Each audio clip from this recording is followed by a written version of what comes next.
देवियों सज्जनों नमस्कार। मैं डॉक्टर विनीत गेरा गुरुकुल पब्लिशिंग हैदराबाद से आज एक बार फिर आपसे मुखातिब हो रहा हूँ।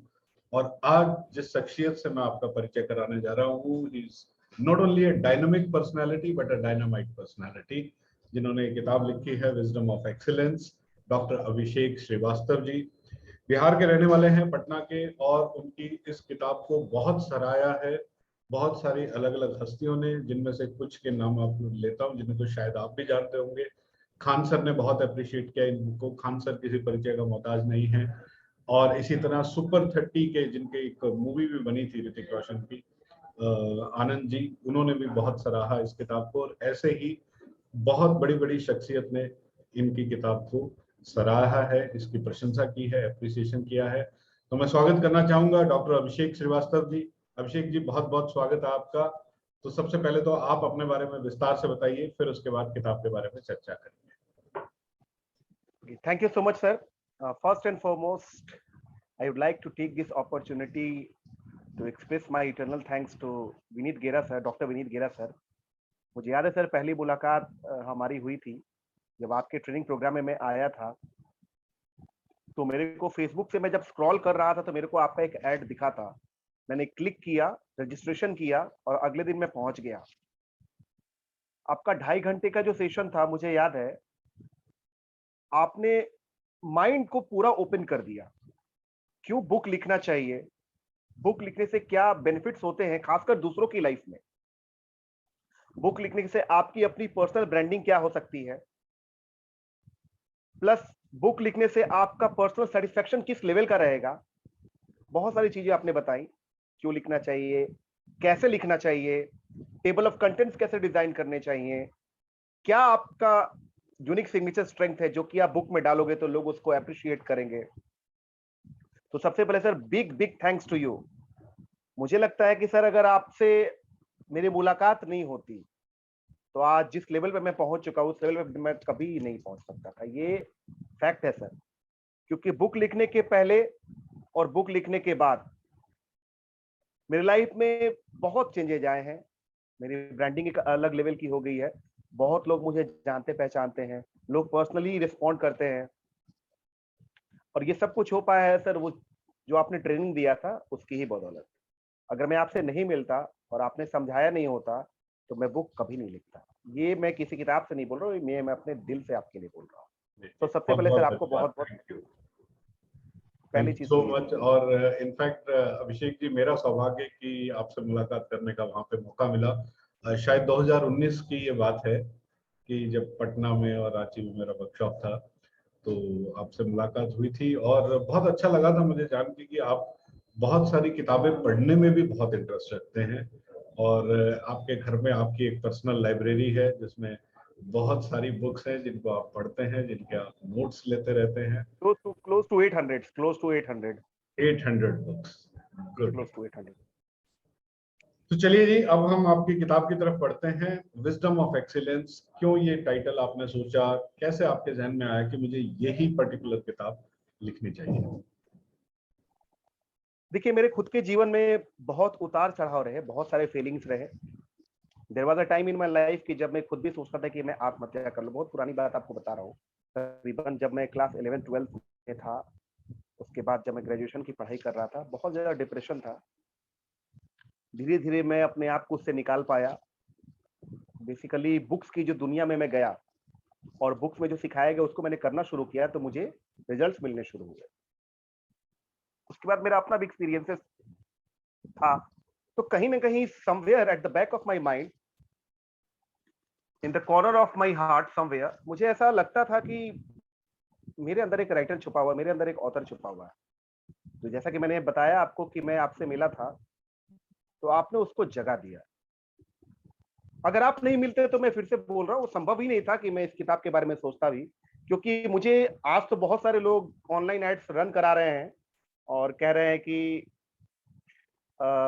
7 दिन में बुक लिखिए, 6 दिन में बुक लिखिए, 15 दिन में 15 दिन में बुक लिखिए। आपने कुछ भी ऐसा कोई मतलब पिच नहीं किया। आपने बोला सर मेहनत करनी पड़ेगी, लेकिन अगर आप मेहनत करोगे तो रिजल्ट बहुत अच्छे मिलेंगे। तो इंस्पिरेशन तो सर आप, इसमें कहीं कोई डाउट नहीं है। और आपने हैंड होल्डिंग पूरी सपोर्ट की। तो मैं बता रहा था कि मेरे जीवन में जो दुख आए, तकलीफ आए, मैं किताबें पढ़ना शुरू किया, उसको इम्प्लीमेंट करना शुरू किया। तो आप एक तरह से कह सकते हैं अर्जुन को कृष्ण मिल गया है। आपने बोला कि आप किताब लिखिए, मेरे को फ़ोन कीजिए, मैं पूरा सपोर्ट करूँगा और हर तरह से गाइड करूँगा।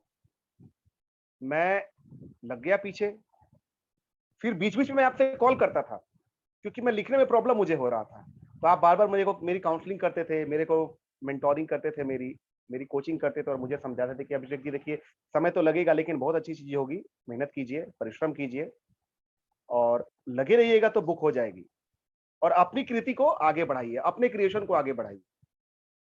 तो बुक का जो आप कह सकती हो कि जो फर्स्ट जो चिंगारी जिसको हम लोग कहते हैं, वो आपने लगाई और मार्गदर्शन आपका मिला। मैंने देन एंड देयर वहीं पर डिसाइड कर लिया कि अब मैं बुक को लिख के रखूँगा।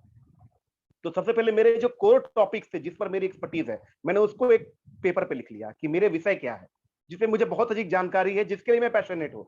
आपने सिखाया था ये सारी चीज़ें अपने प्रोग्राम में कि आप जिस चीज़ के बारे में ज़्यादा जानते हो, पहले उसको कलेक्ट कर लीजिए और सारा लिखिए। बाद में उसमें कट होगा, बाद में उसमें डिलीट होगा, बाद में एडिशन होगा। पहले जो आप जानते हैं अभिषेक जी, आप लिख लीजिए। मैंने सारा लिख लिया। तो फिर मैंने माइंडसेट, मोटिवेशन, एजुकेशन ये सब जो टॉपिक्स है, पैशन, इस पे मेरा एक्सपर्टीज था।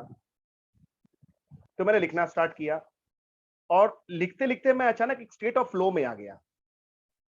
तो मुझे लगने लगा कि मेरे अंदर बहुत कुछ है जो बाहर आना चाहिए, क्योंकि मैं भी खुद उस डिप्रेशन से अपने आप को निकाला हूँ और लाइफ में बहुत अच्छा कर रहा हूँ। सबसे बड़ी बात क्या है कि मुझे सेल्फ फुलफिलमेंट है, इससे बड़ी कोई बात नहीं हो सकती है। मेरे को पीस ऑफ माइंड है और आज भी मैं तकिए के नीचे जब सोता हूँ तो बहुत अच्छी फीलिंग आती है कि मैंने एक कमाल की चीज़ बनाई। और जितने लोग हैं, जितने भी बिहार के बड़े लीडिंग एजुकेटर्स हैं या ऑफिसर्स हैं, सभी लोगों ने मेरी बुक को पढ़ा है।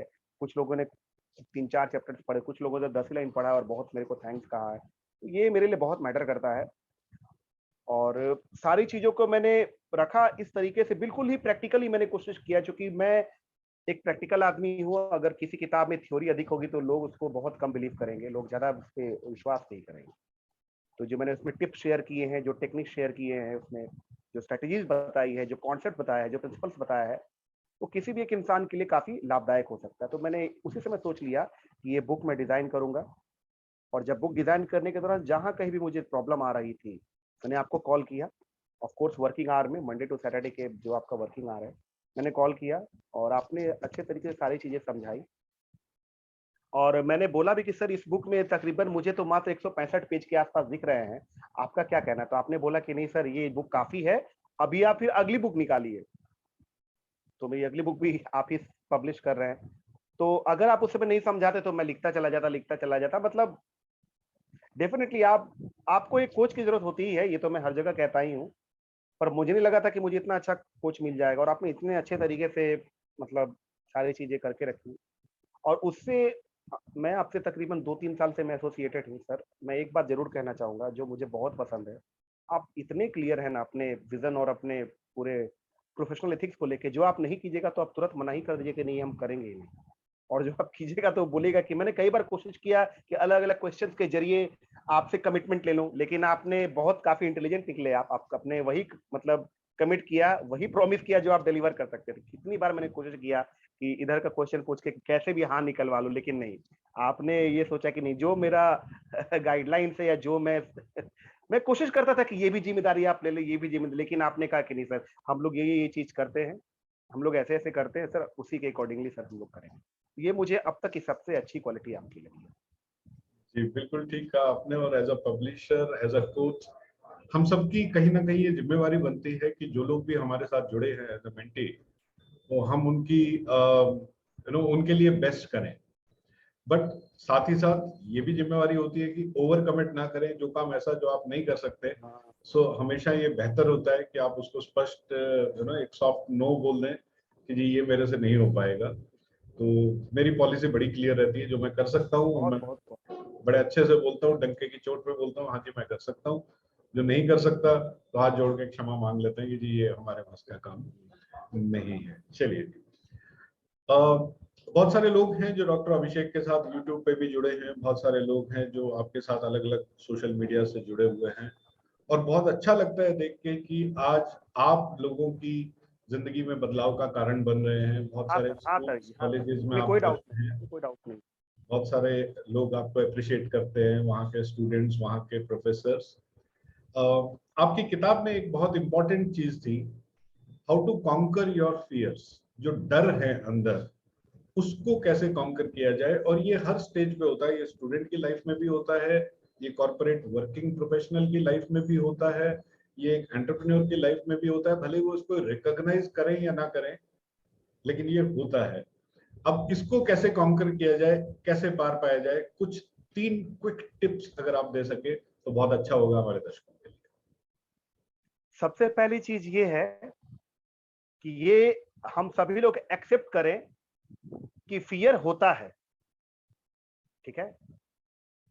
लेकिन फियर दो प्रकार के होते हैं, एक रेशनल होता है, एक इरेशनल होता है। सामान्य शब्दों में अगर कहूं तो एक फियर जो जेन्युइन होता है, जो लॉजिकल होता है। अगर उदाहरण से समझाऊं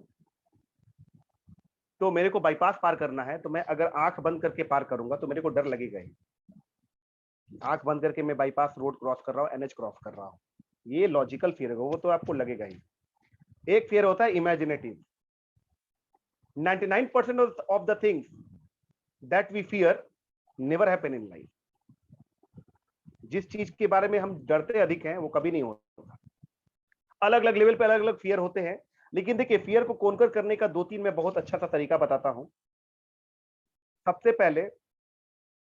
पहला काम क्या है, आप उसको फेस करो, फेस द फियर, और जो भी उसका कंसिक्वेंसेस है, जो भी कंसिक्वेंसेस है उसको बर्दाश्त करो, उस दर्द को बर्दाश्त करो, उस तकलीफ को बर्दाश्त करो, उस बेइज्जती को बर्दाश्त करो, उस जिल्लत को बर्दाश्त करो। लोग ये नहीं करते। एग्जाम्पल के लिए, अगर किसी को माइक से प्रॉब्लम है, उसको बोला जाता है कि 4 लाइन मतलब एटलीस्ट बोलिए, वो भाग रहा है, ये उसका प्रॉब्लम है। उसको उस बेइज्जती के लिए तैयार रहना होगा। उसको he must be ready to take that humiliation। लेकिन वो भागता है, और जब वो उसको भागेगा तो फियर का साइज हो जाएगा बड़ा, वो बहुत बड़ा हो जाएगा सर, वो फिर आपको नहीं छोड़ेगा। तो kill fear before it kills you. तो उसके लिए आपको सबसे पहला काम क्या करना होगा, आपको face the fear with full courage and determination. जितना भी डिटर्मिनेशन आपके पास है, जितना भी आपके पास करेज है ना, आप उसको लगा दो, और ये तय है कि आप मुंह के गिरोगे, ये तय है। लेकिन वहीं से आप में करेज बढ़ना शुरू हो जाएगा। नेल्सन मंडेला लिखते हैं कि courage is not absence of fear, courage is overcoming fear. बड़ा सिंपल लाइन है, मतलब काम कीजिएगा, स्टेप लीजिएगा, तो धीरे धीरे क्या हो जाएगा, फियर कम होगा। लेकिन अगर आप स्टेप नहीं लीजिएगा तो फियर ऑटोमेटिकली क्या हो जाएगा, वो बढ़ता चला जाएगा, और एक समय आएगा कि वो फियर आपको क्या करेगा ना, आपको स्लेव बना लेगा। फिर बहुत मुश्किल हो जाएगा, वो आपका बिलीफ बन जाएगा, फिर बहुत मुश्किल हो जाएगा। तो पहला तो आपको फेस करना हो। दूसरा, फियर को अगर आप फेस कर रहे हैं और जो भी समस्या हुई, आप दुखी हुए, तकलीफ हुए, रोए, आपको फेलियर मिला, आपको रिजेक्शन मिला, आपको जो भी हुआ, उस सारी चीजों को एक बार आप अलोन बैठो, अनडिस्टर्ब बैठो, कॉपी कलम ले लो और देखो, नोट करो कि कहां गलती हुई है, कहां मिस्टेक्स हुआ है, और क्या हो सकता है। अपने कोई कोच से पूछो, कोई टीचर, कोई मेंटोर से पूछो। मतलब आप कह सकते हो कि बैकग्राउंड रिसर्च आपको करनी पड़ेगी, और आपको समझना पड़ेगा कि कैसे दिक्कत हो रहा है। क्या मेरे नॉलेज में कमी थी, क्या मेरा स्किल सही नहीं था, क्या मेरा एटीट्यूड गलत था, क्या मेरे पास वो हैबिट्स है कि नहीं है, क्या मेरी स्ट्रेटेजी गलत थी, क्या मैं क्रिएटिव नहीं था। ऐसे बहुत सारे सवाल आपको अपने आप से पूछने होंगे। दुख की बात है, पब्लिक प्लेटफॉर्म पे मैं लोगों से जरूर कहूंगा, दुख की बात है, हमारे पास इतना समय जरूर है कि सलमान खान के जीवन में क्या चल रहा है, कि उसकी शादी नहीं हुई है, उस पर हम लोग ध्यान दे रहे हैं, लेकिन मेरे खुद के जीवन में क्या चल रहा है पता ही नहीं। दुख की बात है, तो काफी दुख की बात है। तो दूसरा तो आपको वो सेल्फ एनालिसिस करना होगा कि कहाँ समस्या हो रही है, इसमें समय देना होगा। ये डीपर थिंकिंग और मेडिटेशन से ही होगा। अगर आप सोचिएगा कि बस हम बैठे 5 मिनट और कुछ लिखे और निकल चले, तब तो नहीं होगा। इस भाग दौड़ भरी जिंदगी में आप सबसे जरूरी होता है अपने आप, अकेले में अपने आप से समय बिताना, जिसको सॉलिट्यूड भी बोलते हैं, लेकिन लोग नहीं बिताते हैं।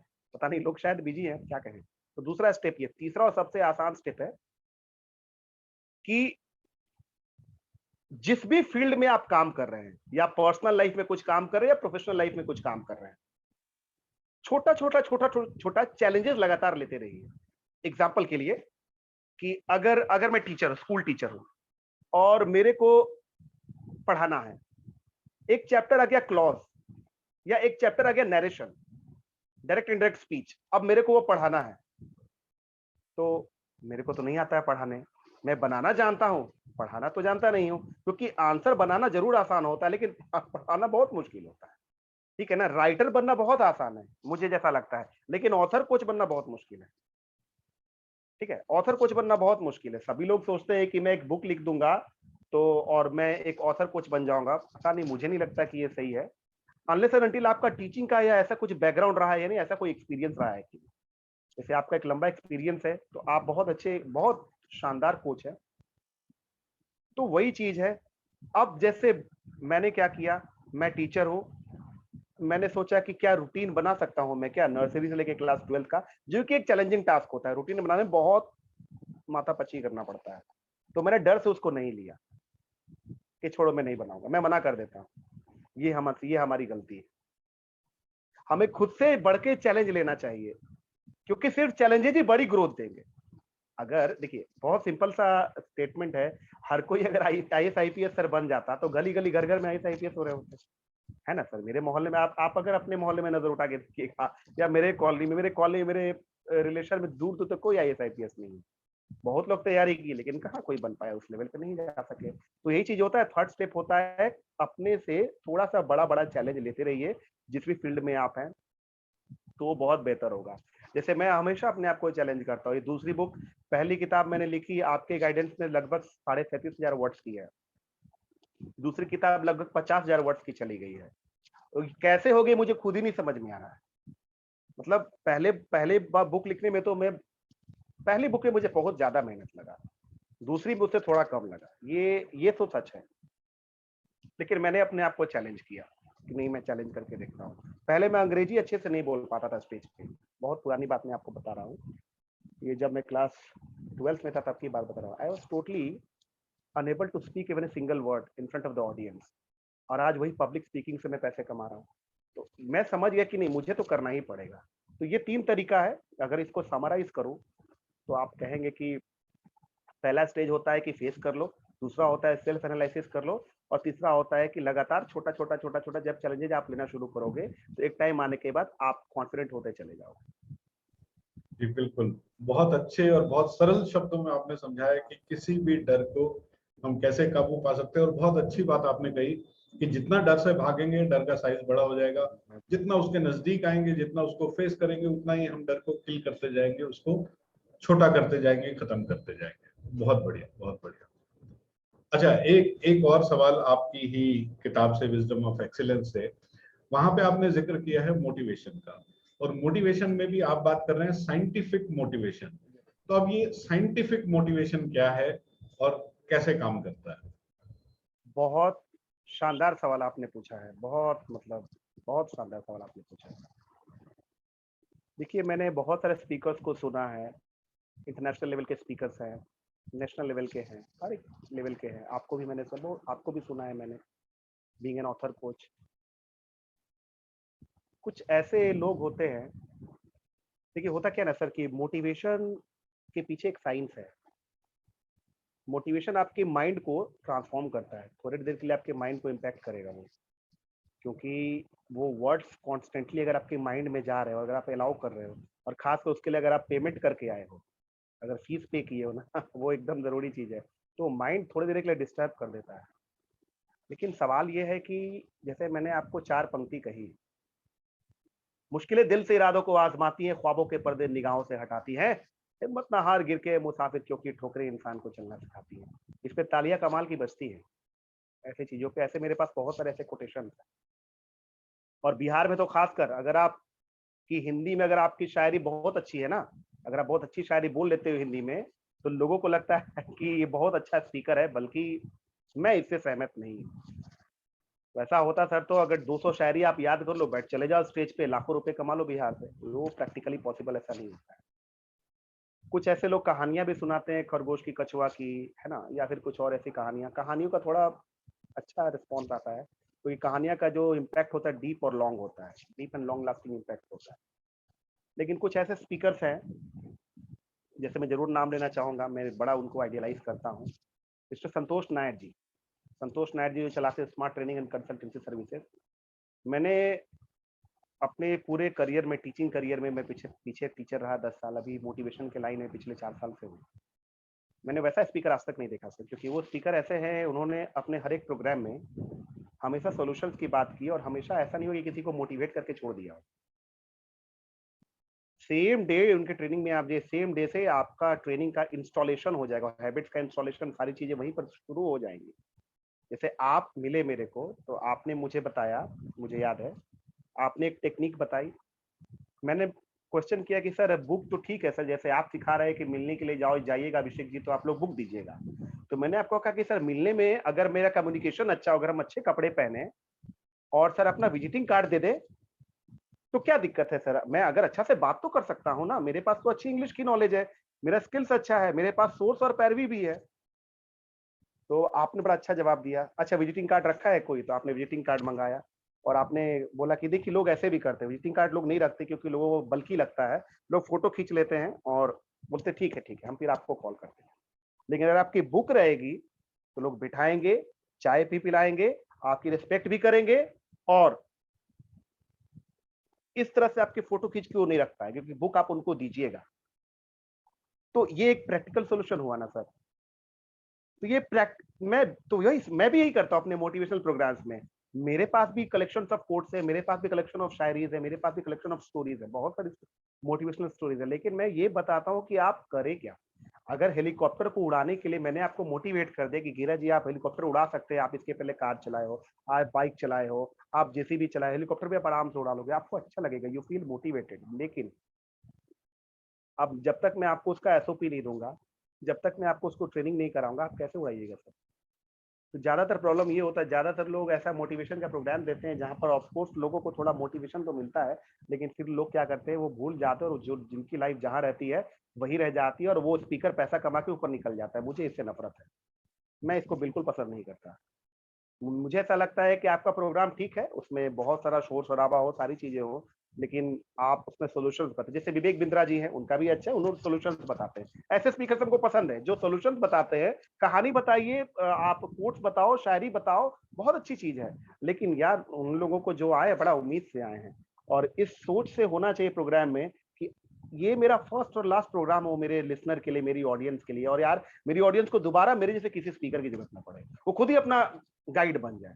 तो इसको मैं, इस पूरे के पूरे मॉडल को मैं बोलता हूं साइंटिफिक मोटिवेशन, जिसमें हम लोग मिलते हैं और हम लोग लोगों को बताते हैं कि आप ABCDE ये 5 चीज करें। जैसे छोटा सा अगर आपको एग्जांपल दूं कि हमें हमेशा अच्छे लोगों के साथ रहना चाहिए, है ना, अच्छे लोगों के एसोसिएशन में रहना चाहिए।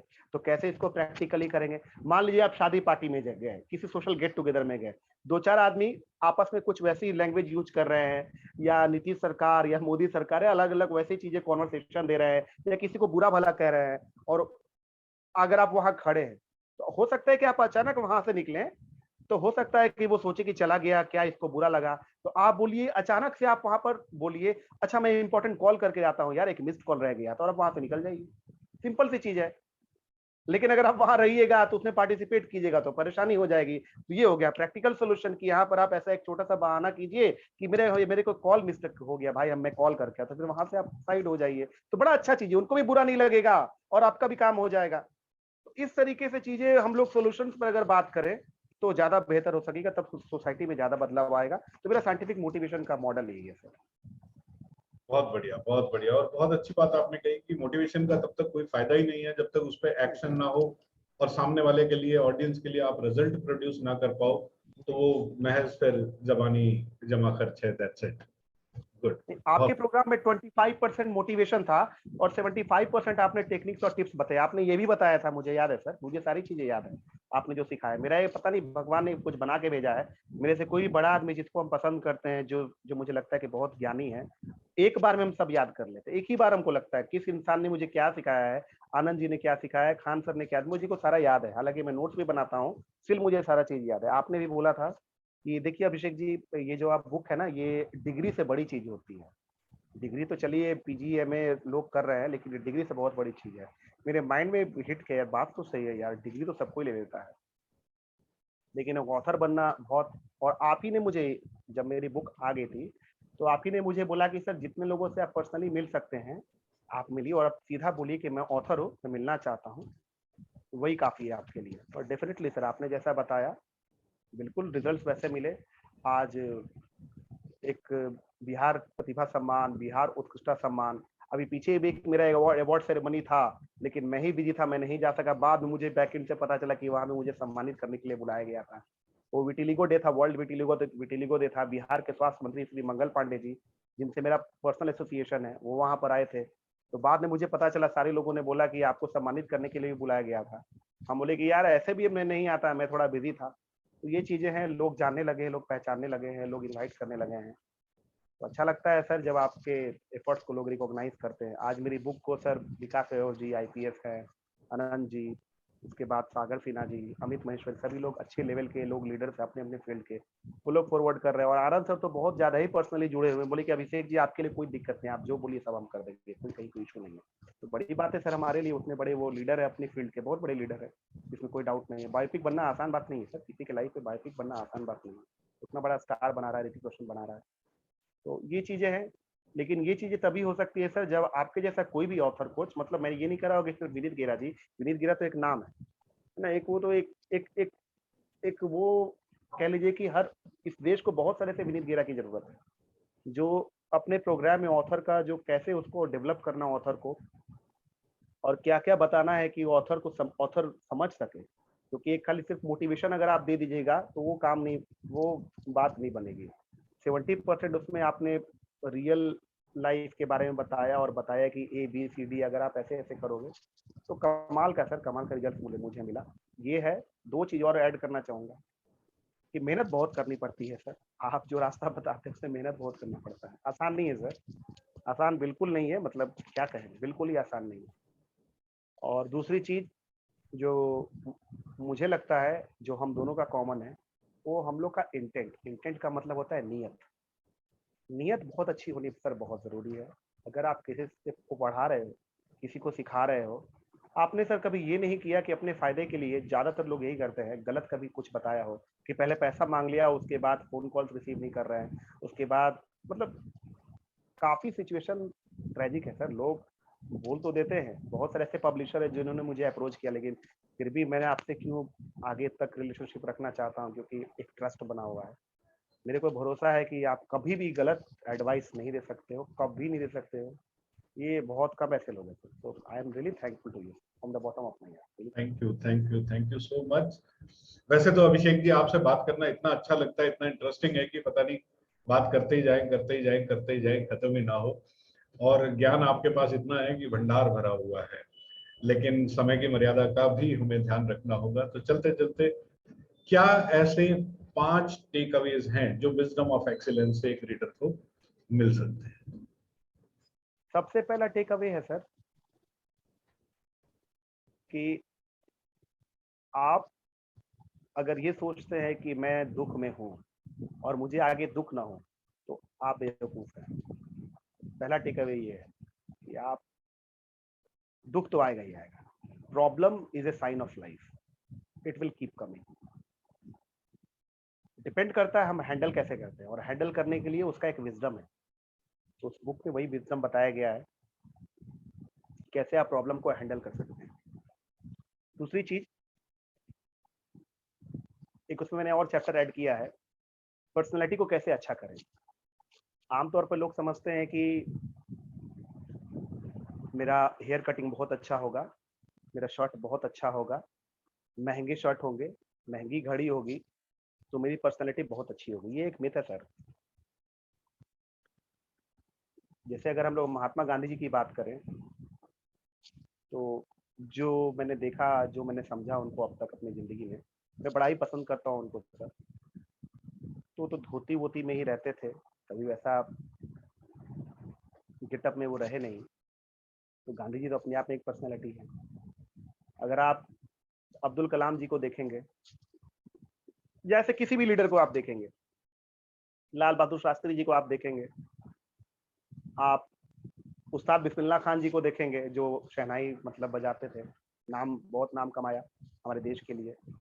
जितने भी ऐसे लीडर्स को आप देखेंगे ना, इनकी अपनी एक खुद की पर्सनैलिटी है। कपड़े ठीक है आप पहनिए, अच्छी चीज है, लेकिन अगर आप ये सोचते हैं कि अच्छे कपड़े और अच्छे बाल और अच्छे शर्ट और अच्छे कलम रख के आपकी पर्सनैलिटी का जादू से बहुत कुछ आपको रिजल्ट मिल जाएगा, तो आप ये that is impractical, that is a myth. तो मैंने उस बुक में बताया है कि कैसे आप खुद पे मेहनत करके, खुद को अपलिफ्ट करके और एक सकारात्मक सोच से आप खुद को बहुत शानदार इंसान बना सकते हैं। तो एक अच्छी पर्सनैलिटी, और मैंने ये भी उस किताब के जरिए लोगों में ये विश्वास दिलाया है कि personality begins where comparison ends. हर इंसान की अपनी एक पर्सनैलिटी है। मेरे दोस्तों, मेरे साथियों, प्लीज दूसरे को कॉपी ना करें, don't be A xerox. Vineet sir आप खुद एक पर्सनैलिटी हैं, अभिषेक सर खुद एक पर्सनैलिटी है, रोहन कुमार खुद एक पर्सनैलिटी है, सोहन कुमार खुद एक पर्सनैलिटी है, सोनी कुमारी खुद एक पर्सनैलिटी है। उसको बिलीव करने की जरूरत है कि नहीं, मेरी भी एक पर्सनैलिटी है। पर्सनैलिटी का मतलब होता है भीतर से आप कितने डिवाइन हो, कितने प्योर हो और कितना कुछ डिलीवर कर सकते हो। तो ये एक है कि मैंने पर्सनैलिटी के बारे में उसमें जिक्र किया है। लोग को समझ आएगा कि कैसे एक अच्छी पर्सनैलिटी हो सकती है। कई बार ऐसा भी होगा सर, क्योंकि उम्र तो किसी की ठहरती नहीं है और आप अपने आप को मेंटेन भी करोगे, लेकिन एक टाइम जरूर ऐसा आएगा कि अगर आप 75 भी चले जाओगे या आप 50 तक मेंटेन करोगे, 60 तक मेंटेन करोगे, लेकिन एक टाइम तो आएगा कि चेहरा डाउन हो जाएगा, लेकिन फिर भी आपकी पर्सनैलिटी वही की वही रहेगी। आज कलाम जी को या शास्त्री जी को, जितने भी ऐसे ग्लोबल लीडर्स हैं, आप देखिए लोग उनको पसंद इसलिए करते हैं क्योंकि उनकी पर्सनैलिटी जबरदस्त थी। मतलब क्या था, उन्होंने बहुत डिलीवर किया, बहुत कुछ डिलीवर किया।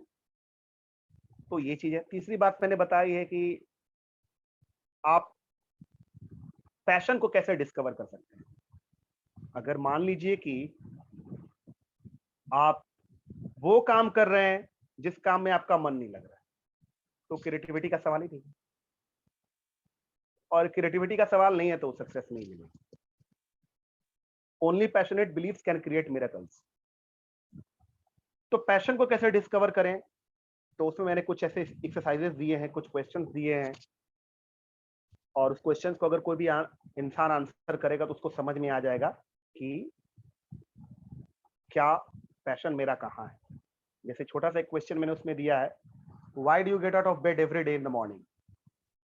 95% लोगों से अगर आप पूछोगे कि आप सुबह क्यों उठते हो, तो अलग अलग लोग जवाब देंगे। कुछ लोग जवाब देंगे उस सुबह उठना होता है ना इसलिए उठते हैं, तो कुछ लोग बोलेंगे सुबह उठते हैं नहाना धोना होता है इसलिए उठते हैं। कुछ लोग बोलेंगे वो पेंडिंग पड़ा हुआ काम होता है इसलिए उठते हैं। अच्छा, कुछ लोग बोलेंगे और सुबह उठने का रिवाज है ना, रात को सोता है आदमी तो सुबह को उठता है, तो सुबह को उठना चाहिए। तो ऐसा इंसान कुछ बड़ा नहीं कर सकता। सुबह उठने का कारण आपके पास मजबूत होना चाहिए। मेरे पास कारण है। I get up early in the morning to provide path-breaking solutions to my students and bring a radical shift in their mindset to everlasting transformation so that they can scale greater heights in their life. मेरा एक कारण है सुबह उठने का। मतलब यकीन मानिए मैं जिंदा ही इसीलिए हूँ कि सच में लोगों की लाइफ में थोड़ा चेंज लाऊं, लोगों को हेल्प कर सकूं। तो ये एक पैशन का कॉज है। आप क्यों कर रहे हैं, क्या कर रहे हैं, वो सारी चीजें उसमें दी हुई है। 4 चीज जिसका मैं बराबर विरोध करता हूँ, हर पब्लिक प्लेटफॉर्म पे मैं विरोध करता हूँ कि भारत की शिक्षा नीति, मैं किसी भी एजुकेटर को दोष नहीं दे रहा हूँ, बस कहना चाहता हूँ कि शिक्षा नीति जिन्होंने ये बनाई है लोग बहुत विद्वान हैं, लेकिन जिस ऑब्जेक्टिव से बनाई वो ऑब्जेक्टिव हम लोग का फुलफिल नहीं हो पा रहा है। सर आज की डेट में इस विषय पर अगर मैं बात करूँ तो बात लंबी हो जाएगी, लेकिन मैं बहुत कम शब्दों में कहूंगा कि सर अगर आप देखेंगे, मेरे पास कुछ डेटा है जो मैंने कलेक्ट किया है। अगर आप देखेंगे सर, तो पूरे भारत में सबसे अधिक इलिटरेसी का परसेंटेज हमारे यहाँ है। हेल्थ में 150 के बाहर हम लोग हैं। ट्रांसपेरेंसी इंटरनेशनल ने डेटा दिया था 2004 में 5 में, तो बोलता था कि 7th most corrupt country of the world है। सर जिसमें आप बोलेगा लगभग पीछे चल रहे हैं, बहुत पीछे चल रहे हैं। कौन सा एजुकेशन, किस एजुकेशन की तरह हम लोग बात कर रहे हैं, पता नहीं हम लोग कहाँ जा रहे हैं, पता नहीं। आज के डेट में सर एक पढ़े लिखे आदमी की आप गारंटी नहीं ले सकते हैं कि इमरजेंसी की बात अलग है, जनरल कंडीशन में कि ट्रैफिक रूल्स वायलेट करेगा कि नहीं करेगा, आप नहीं कह सकते सर। और अगर कहा गया है कि 2 हेलमेट लेके चलने के लिए, तो पता नहीं लोग 2 हेलमेट भी नहीं लेते, लोग 2 की छोड़ दीजिए 1 भी नहीं लेते हैं। आगे आगे अगर आप और देखेंगे सर, तो आज भी पटना और बिहार में मैं देख रहा हूँ, दिल्ली में भी कुछ जगह मैंने सुना है, देखा तो नहीं है, कि बिल्ली रास्ता काटती है तो लोग रुक जाते हैं। पता नहीं सर क्या है, मतलब शब्द ही नहीं है सर। जिस इंसान को इस देश से प्यार होगा उसको समझ ही नहीं गया कि क्या हो रहा है। और जानते हैं सर, आप मुस्कुरा रहे हैं सर, आपको पता होना चाहिए सर, एमबीए पीएचडी और बीबी और एमबीए यही कुछ कर रहे हैं, और बिल्ली रास्ता काट रही, लोग रुक जा रहे हैं। तो ये स्थिति है। तो मेरे को बहुत तकलीफ थी, इसलिए मैंने उसमें एक चैप्टर एजुकेशन का यूनिट दिया। तो उससे टेक अवे ये है कि आप पहले ये तो समझे कि एजुकेशन क्या है। एजुकेशन आपके भीतर जो है ना, उसको बाहर निकालना होता है, बाहर से किसी चीज को लेके एक्सप्लेन करना वो एजुकेशन नहीं होता। तो ये चीजें भगवत गीता में भी लोग बताए हैं, पराविद्या और पराविद्या अलग अलग लोग लेवल के लोगों ने बात करी है। तो ये सब सारी चीजें अगर आप उस बुक से अगर आप देखोगे, चौथा पॉइंट में आपको बता रहा था कि एजुकेशन, किस प्रकार के एजुकेशन की जरूरत है और हम लोग कैसे अपने आप को एजुकेट करें, वो उसमें मिलेगा। और 5th point sir, last but not the least, मैंने उसमें उस चैप्टर में जितने भी सारे मैंने उसमें टेबल ऑफ कंटेंट्स बनाए हैं, तो मैंने उसमें एक चैप्टर और दिया है कंपटीशन का। कंपटीशन लोग हमेशा दूसरे से करते हैं। मेरी अगली किताब में ये कहानी है, शायद आप जरूर जानिए सर, आप क्योंकि आप भी एक कोच है, इस कहानी पर जरूर ध्यान दीजिएगा। एक एंथ्रोपोलॉजिस्ट होता है जो कल्चरल बिहेवियर को स्टडी करता है, वो एक गांव जाता है, गांव का नाम होता है UBUNTU, युबंटू। तो युबंटू गांव में वो क्या करता है ना, कि मैंने अपनी बुक में दिया है, वो एक बच्चों को वहां बोलता है कि बच्चे तुम लोग रेस लगाओ, और जो फर्स्ट होगा है ना, तो उसको बास्केट में टॉफी रखे हुए था, तो बोला कि टॉफी मिल जाएगा। तो बड़ा ही शॉक्ड हो गया, देखता है सारा बच्चा एक ही साथ दौड़े, कोई फर्स्ट कोई सेकंड कोई थर्ड नहीं। तो पूछा, तो इसने इंक्वायरी की कि तुम लोग सब एक साथ क्यों दौड़ गए। तो बोला कि सर युबंटू गांव में हम लोग को ये सिखाया गया है, जो भी करना है तो सबको मिलके साथ करना है, एक फर्स्ट और एक लास्ट कैसे आ सकता है, हम लोग मिलके सब लोग चॉकलेट खाएंगे। ये असली घटना है सर। तो टीम वर्क की बात है। तो लोग क्या करना शुरू कर देते, कॉम्पिटिशन करना चाहिए, लेकिन हमेशा क्या करना चाहिए, अपने आप से करना चाहिए। हम लोग को विश्वास करना चाहिए कि लेट्स विन टुगेदर। मिल के रहेंगे तो बहुत अच्छे से रहेंगे, मिल के रहे तो बहुत सुंदर तरीके से रहेंगे, बहुत अच्छे से देश आगे बढ़ेगा। तो मैंने बात की है कि कंपटीशन को कैसे बीट किया जाए। तो कंपटीशन को कैसे बीट किया जाए, तो इसके पहले कि हमारा कोई बाहर का आदमी कॉम्पिटिटर है, मैं खुद मेरा कॉम्पिटिटर हूँ। एग्जाम्पल के लिए, अगर कोई ट्रेजेडी आ गई, जैसे अभी कोरोना आया था, मैं मोटिवेशन में था या टीचिंग में था या डांसिंग में था या किसी भी चीज में था, मैं रोने लग गया, मैं क्या करूं, मेरा सारा कुछ चला गया, तो चलो मेरा धंधा तो नहीं चलेगा। लेकिन कोई राम नाम का लड़का होगा, वो फिर से उठ के खड़ा हो जाएगा, दुकान खोल देगा, तो उसका तो धंधा चलेगा। तो वो आपको कंपटीशन नहीं हुआ, मैं ही खुद अपना क्या हो गया, कॉम्पिटिटर हो गया, मैं खुद से ही हार गया। ये इनटेंजिबल कॉम्पिटिटर्स हम लोग बोलते हैं। अरे मतलब हो सकता है कि किसी इंसान के ओवरनाइट उसकी गर्लफ्रेंड छोड़ के चली जाए, वो रोए चीखे चिल्लाए, या उसको कोई ट्रेजेडी हो जाए, और तुम 10 दिन 20 दिन या 1 साल 2 साल तुम सोए रहोगे, दूसरा तो दुकान खोल के चलाएगा। तो वो तुम्हारा कॉम्पिटिटर थोड़ी है, तुम खुद अपनी कॉम्पिटिटर। ये सब सारी चीजें हैं जो मैंने अपने बुक में डिस्कस की है। और डेफिनेटली सर, मैं जिसने भी मेरी बुक को पढ़ा है, मतलब ही हैज रियली अप्रिशिएटेड मी। और देखिए आगे क्या होता है फिर। जी बिल्कुल बिल्कुल, और उम्मीद करते हैं कि जैसे आपकी पहली किताब बहुत अच्छी सुपर हिट रही, आने वाली भी दूसरी किताब आपकी सुपर हिट रहेगी। तो अभिषेक जी, बहुत बहुत धन्यवाद आपका, बहुत बहुत धन्यवाद कि आपने समय निकाला और आज हमारे दर्शकों से रूबरू हुए, उनसे बातचीत करी। देवी और सज्जनों, ये थे doctor Abhishek Srivastava, author of wisdom of excellence. अभी इनकी दूसरी किताब भी आ रही है, जिसका भी अनाउंसमेंट हम जल्दी ही करेंगे और उसको भी जल्दी हम रिलीज करेंगे। और अगर आप इस वीडियो को देख रहे हैं यूट्यूब पे, तो आपको इस किताब का बाय लिंक, अमेजोन का लिंक आपको इस वीडियो के डिस्क्रिप्शन में मिल जाएगा। और अगर आप इसे फेसबुक पे देख रहे हैं तो कमेंट सेक्शन में आपको इस किताब का लिंक मिल जाएगा। और इसके साथ मैं अभिषेक जी का यूट्यूब चैनल का भी लिंक आपको दूंगा, क्योंकि ये बहुत सारे मोटिवेशनल वीडियोस बनाते हैं, बहुत काम के वीडियो बनाते हैं, और इतने प्यारे, इतने खूबसूरत वीडियो होते हैं कि छोटे से वीडियो में बहुत बड़ा मैसेज डिलीवर कर देते हैं। तो आप इनके यूट्यूब चैनल से भी जुड़िए और इनके अलग अलग सोशल मीडिया हैंडल्स के भी मैं डिटेल आपको प्रोवाइड करूंगा, तो आप इनसे भी जुड़े रहिए। और अगर आप यूट्यूब पे इस वीडियो को देख रहे हैं तो चैनल को सब्सक्राइब कर लीजिए, और अगर फेसबुक पे देख रहे हैं तो बने रहिए हमारे साथ, पेज को लाइक करके, ताकि इसी तरह के और वीडियोस आपको टाइम टू टाइम मिलते रहें। थैंक यू सो मच, बहुत बहुत धन्यवाद आपका।